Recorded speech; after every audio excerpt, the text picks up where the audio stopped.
নতুন করে ক্ষমতাচ্যুত শেখ হাসিনার কল রেকর্ড ভাইরাল। নেদারল্যান্ডের হেগে আন্তর্জাতিক ন্যায় বিচার আদালতের সামনে প্রতিবাদ ও বিক্ষোভ সমাবেশ শেষে বাংলাদেশের অবৈধ সরকার প্রধান ইউনূসের বিরুদ্ধে অভিযোগপত্র দাখিল করেন ইউরোপ প্রবাসী বাংলাদেশিরা।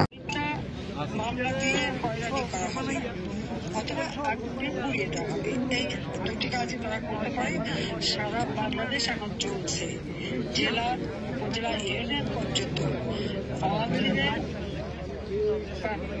লক্ষাধিক নেতা কর্মী আমাদের বাড়ি ঘর নিয়ে অঙ্গার হয়ে গেছে এবং যার ভুক্তভোগী আমাদের অনেকে প্রবাসীও। তো আমি আপনাদের সবাইকে এটুকু বলবো যে দেশের মানুষের জীবন মান রক্ষা করা, তাদের জীবনের শান্তি ফিরিয়ে আনা, কর্মসংস্থান ব্যবস্থা করা, দ্রব্যমূল্য নিয়ন্ত্রণ করা, ন্যায় বিচার নিশ্চিত করা, আইনের শাসন নিশ্চিত করা, এটা একান্তভাবে অপরিহার্য। তার জন্য আপনারা যে আন্দোলন করছেন সেজন্য আপনাদেরকে আন্তরিক ধন্যবাদ জানাচ্ছি। আর আন্তর্জাতিকভাবে আমার এটাই আবেদন থাকবে যে একবার ফিরে দেখুন, আওয়ামী লীগ 2009 সাল থেকে এই 24 সাল পর্যন্ত বাংলাদেশকে উন্নয়নের রোল মডেল হিসেবে বিশ্বব্যাপী প্রতিষ্ঠিত করেছিল। বাংলাদেশ ছিল বিশ্বের কাছে উন্নয়নের বিষয়। আর দুর্ভাগ্যের বিষয়, সেই বাংলাদেশ এখন সন্ত্রাসের দেশ, চাঁদাবাজির দেশ, হত্যাকাণ্ডের দেশ, অবৈধ ক্ষমতা দখলকারীর হাতে বাংলাদেশ আজকে সেই সুনাম সম্পূর্ণভাবে নস্যাৎ হয়ে গেছে। বাংলাদেশ এখন ধ্বংসের পথে। এই ধ্বংসের হাত থেকে দেশ ও জাতিকে সকলে মিলে রক্ষা করতে হবে, সেটাই আমার সকলের কাছে আবেদন। সবথেকে দুঃখের বিষয়, জাতির পিতার নাম মুছে ফেলা, তারকে অপমান করা। ওই 32 নম্বর আমাদের 2 বোনের ওই সম্পত্তি আমরা নিজেরা ভোগ করিনি, আমরা ট্রাস্ট করে জনগণকে দান করে দিয়েছিলাম।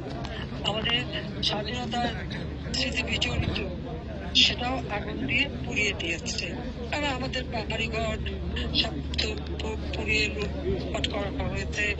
কাজে সারা দেশের মানুষেরই যখন সবকিছু গেছে, এটা নিয়ে আমাদের কোনো আফসোস নাই। আফসোস একটাই, যে দেশটাকে সোনার বাংলা গড়ে তোলার পথে আমরা এগিয়ে নিয়ে যাচ্ছিলাম, দ্রুততার সাথে বাংলাদেশের মানুষের জীবন বা উন্নত হচ্ছিল, কোথাও হাঁকার ছিল না, কোথাও ভিক্ষাবৃত্তি ছিল না, মানুষের জীবনে স্বস্তি ফিরে এসেছিল, সেটাকেই নস্যাৎ করেছে।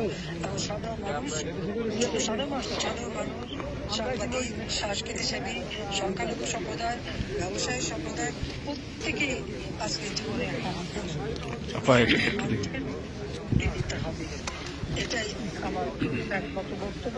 সবাইকে ধন্যবাদ জানাচ্ছি। জয় বাংলা, জয় জয় বঙ্গবন্ধু, জয় শেখ হাসিনা।